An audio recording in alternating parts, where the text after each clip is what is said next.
እግዚአብሔር ምስክሬ ነው። የአብይ አህመድ ስርዓት ሲያበቃ ግን ከአብይ አህመድ ጋር የወገናችሁ አርቲስት በል ምሁር ነኝ በል ምናምን በል እግዚአብሔር ይሁንህ፣ እግዚአብሔር ይሁንህ። አንተ የምትገናኘው ወንድሙ ከታሰረበት ጋር ምናምን እኮ አይደለም። እናቱና ታናሽ እህቱ በቀስት ተሰፍተው ሲሞቱ አብይ ችግኝ ሲተክል አብይ ለዘላለም ይኑር እያልክ የተናገርከው ድምፅ በጆሮ የሚጮህበት ሰው ነው የሚያገኝ ሲመጣ። በየቀኑ በጅምላ የሚቀበሩት አማራዎች አሏል።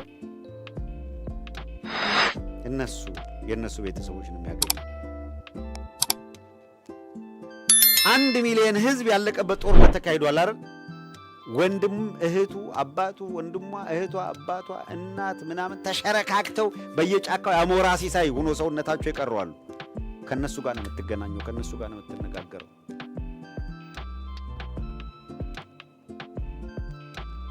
ከሰማይ የዲቫይን ኢንተርቬንሽን ከሆነ ከምድር ታጣቂ ኃይል ሊያስጥልህ አይችልም።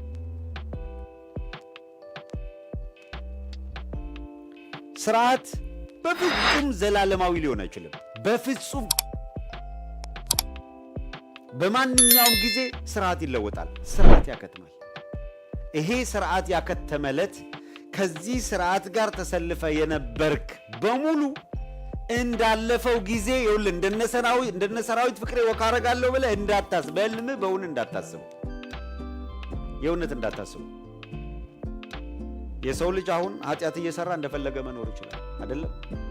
ጊዜው ተጠርቶ ለፍርድ እስከሚቀርብ ድረስ። ያቺ የመጨረሻዋ ቀን የመጨረሻዋ መለከት ከተነፋች በኋላ ግን የለም፣ በቃ ወዳጄ የምትቀርበው ለፍርድ ብቻ። የአብይ አህመድ ስርዓት ሲያበቃ የምትገናኘው ለፍርድ ብቻ ነው። አያበቃም መስሎ ከሆነ እንዳትሳሳት። ይውልህ በአፍሪካ ከ500,000 በላይ ሰራዊት ኖሮት ከግብፅ ቀጥሎ ሁለተኛው ግዙፍ ሰራዊት የደርግ መንግስት ሲመራው የነበረው ሰራዊት። ምንም ሳቦታጅ ይሰራ፣ ምንም ይፈጠር፣ ምንም ይሁን ምክንያቱ ምን ይሁን እዛ ውስጥ አይመለከተኝም፣ ግን ተሸንፎ ተበትኗል። ይፈርሳል ተብሎ የማይገመት ሰራዊት ፈርሷል። ለመፍረሱ ልክ ነው ልክ አይደለም እዛ ጀጅመንት ውስጥ አልገባውም። እምነግርህ ግን የለም ዩኒቨርሳል ትሩዝ መሬት ላይ ዓለማችን ላይ ያለ እውነት ነው እየነገርኩ ያለሁት። ፈርሷል። ንጉሥ አይከሰስም፣ ሰማይ አይታረስም ነው። ጌታዬ ጃንሆይ መጡ ሲባል ብርክ ማይዘው የለም።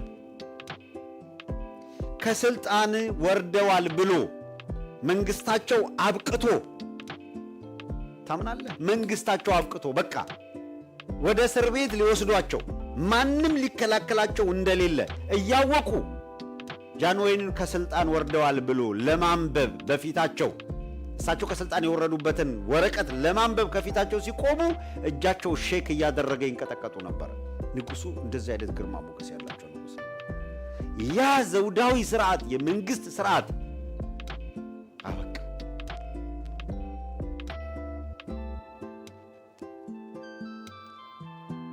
የአብይ አህመድ ባሸዋ ላይ የተመሰረተ እንኩቶ ነው።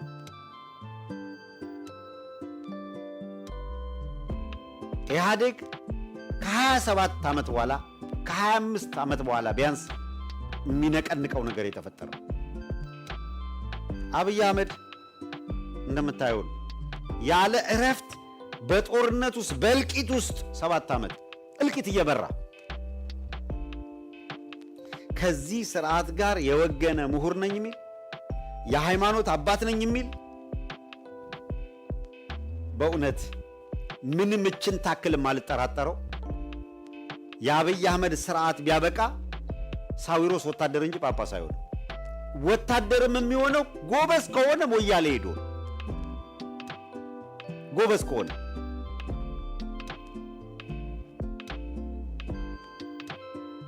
ሞምባሳ ሄዶ ከመደበቅ ውጪ ድንገት እዛ አለ ምናምን የተወሰነ የሆነ ሰራዊት እድል ከሰጠ እንጂ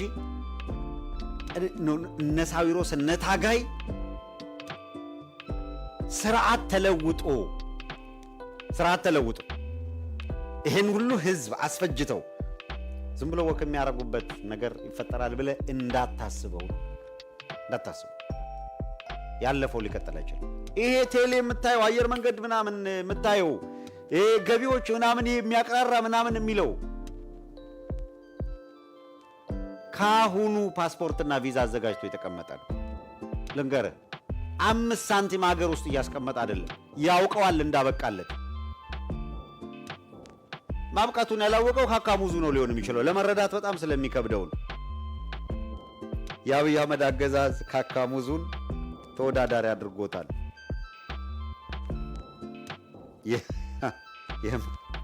የምርጫ ተወዳዳሪ ትላንት አንስቼዋለሁ። ብልጽግና የሚባለው ድርጅት የማን ስብስብ ነው? የመጀመሪያው ነገር ክርክሩ ካካሙዙ ይመጥናል አይመጥንም የሚባል ምናምን የፖለቲካ ምናምን አድርገህ ራስን እንዳታዋረድ። ማንም ብትሆን ኢትዮጵያ ውስጥ አሁን ስለ ዲሞክራሲ ስለ ምርጫ የምታወራበት አይደለም። አብይ አህመድና ስርዓቱ ከና አብይ አህመድ ስርዓት ጋር የሚሰባሰቡት ሰዎች ግን የነማን ጥርቅም ነው? ያ ስብስብ እግዚአብሔር ያሳየ። ሳዊሮስ አሁን ቅዳሴ ማርያምን ቀድሶ ይወጣል። አብዛኛውን እንደ ሙሉ ቅዳሴ ቀድስ ብትለው የሚቀድስ ነው። እንተዋወቃለን እነማን እንደተሰባሰቡ። የአብይ አህመድ አገዛዝ ከራሱ ከአብይ አህመድ ጀምሮ ምን አይነት ናቸው? አገር ለመምራት ከሞራልም ከትምህርት ዝግጅትም ከምንም አንጻር ምን አይነት ሰዎች ናቸው? አሁን የአዲስ አበባ ምክር ቤት የሚባል አይደል? የአዲስ አበባ ምክር ቤት ካኒ ማጅን አዲስ አበባን አዱገነት አዲስ አበባ ለማስተዳደር በአዲስ አበባ እጣ ፈንታ ለመወሰን እነማን እንደተዘጋጁ ይሄንን ስሙ። አንደኛ ውጤቱም ጥሩ አልነበረም። ሲ እንዳለነፍ ብዙ ሲ እኔ ሲ ማይነር ነው። ሲ ማይነር ላይ ነው ፎከስ። ሲ እሺ ቻው ብለህ መጣህ ወደ አዲስ አበባ። ሲ የምትዘፈን የዘፈን ቤት ምን አሉ? እሱን ሲያዩ አላሳያቸው እንዴ? አሳየናል አሉ። ፋዘር አሳየኛል አለ። አይ በቃ እንትን አላልኩ። አይ ቲንክ እንደዚህ 9 ምናምን መሆናቸው ደብሮኝ ገባቸው። ኖርማሊ ይገባቸዋል። አጠይቁት ተባለ። አዎ በጣም ደብሮኝ ነው የመጣሁት። አንተ በጣም አንደርስታንዲንግ ደብሮታል። በቃ ወድቋል። ተውት ጋይስ። አዎ ማዘር ለኔ በጣም እንትን ሰባ ገባን። በቃ ቤት ምን አሉ? ፋዘር ምን አሉ? ደስ አላላቸው? ደስ አላቸው እንጂ ወደ መዝሙር ስራ ገባልኝ። ታዲያ መዝሙር አንዴ ሰራው። ከዛ ታዋቂ ሆነ መዝሙር። አጥና ሲባል ቢቢዬ አሁን እዚህ ክፍል ላይ ማለት ነው እየተፈጠረ ከ10 በኋላ ከዛ ከ10 በኋላ አልተማርክም ማለት ነው። ወደቅ ማትሪክ አልሄጄም አልወሰድኩም። ግን አንተ ሸተሪ ጋር በጣም በቃ እየተጠማመረ ነበር። እሱ ይኮረኩመኛል ብታይ ዝም ብሎ አንተ ዲስክ ተመታለህ። አስተማሪ አንተ ተመታለህ። ዝም ብሎ ይጠይቀኛል። ዝም ብሎ በቃ እኔ መጠየቅ ይወዳል። ጥያቄ እንደገባ ካሙዙ ምናምን ይላል። ከዛ የማይሆን ጥያቄ ይጠይቃሉላ በቃ እና ካልመለስኩ ይመታኛል። ኩርኩም ነው አይ ቲንክ ኩርኩም ይወዳል መሰለኝ ሰውዬው። አይ ካሙዙ ግን እኔ ላይ ካሙዙ ነው የሚደብረው ሰውዬው።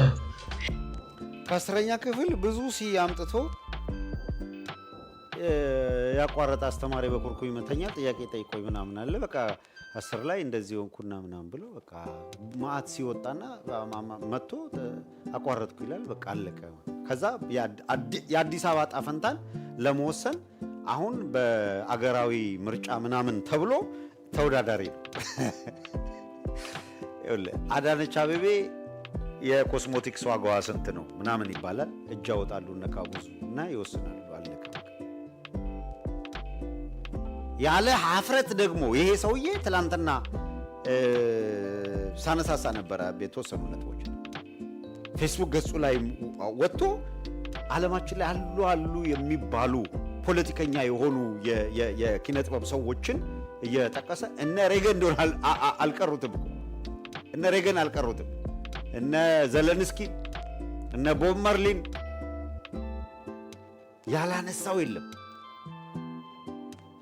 እያንዳንዳቸው ቢፈተሽ ስርዓትን በመታገል አገዛዝን በመቃወም ለህዝብ በመወገን በትምህርት ዝግጅታቸው ጆርጅ ዮሃን አላነሳም።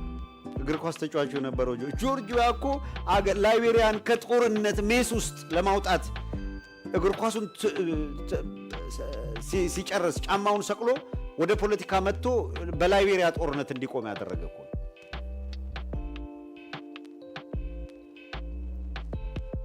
ይሄ የአዳነች አቤቤ ሻማ ያዥ ለመሆን የመጣ ሰውዬ ራሱን ከነዛ ጋር አወዳድሮ አርቲስትም እኮ እዛ ውስጥ ይገባሃል ምናምን ይልሃል ማለት ነው። ኪንኩሽ የሚል የሆነ እንቅስቃሴ ጀምረው እንደ ህዝብ ለህዝብ አይነት ሰሜን ኢትዮጵያን ያገለለ ፕሮጀክት ሊሰሩ ነበረ። አጋልጠናቸው ነው ያስቆምነው። ዋና እንደውም በዚህ ጉዳይ ላይ ቱ ቢ ኦነስት እኔ ሳልሆን በዋነኛነት አርቲስት ሽመልስ አበራ ጆሮ ነበረ ነገሩን በጣም የተከታተለው መረጃ ያሰባሰበው። ከዛ በኋላ እሱን የማጋለጥ ስራ ሰርተን አንድ ቦታ ላይ እንኳን የተሳካ ነገር ሳያደርጉ በተለይ ራሻ የሚገርሙ ሰዎች አግኝተው አዋክበው ሸኟቸው። ቻይና የሆነች አዳራሽ ውስጥ ሰብሰብ ብለው ያው ቺንቻንቹ ብለው ተበተኑ። አለቀ በቃ። ከዛ አሜሪካ መተ ምናምን እንግሊዝ፣ አውሮፓ ምናምን አታስበው ተባለ። ያ ሁላ ምናምን በጀት ካሙዙ ከራሱ ከጓደኞቹ አጨለሏቸው ነው የጠፋው። በቃ የአብይ አህመድ ስርዓት ማለት ይሄ። ከዚህ ስርዓት ጋር ከመወገን በላይ የሚያሳፍር ነገር ምን አለ?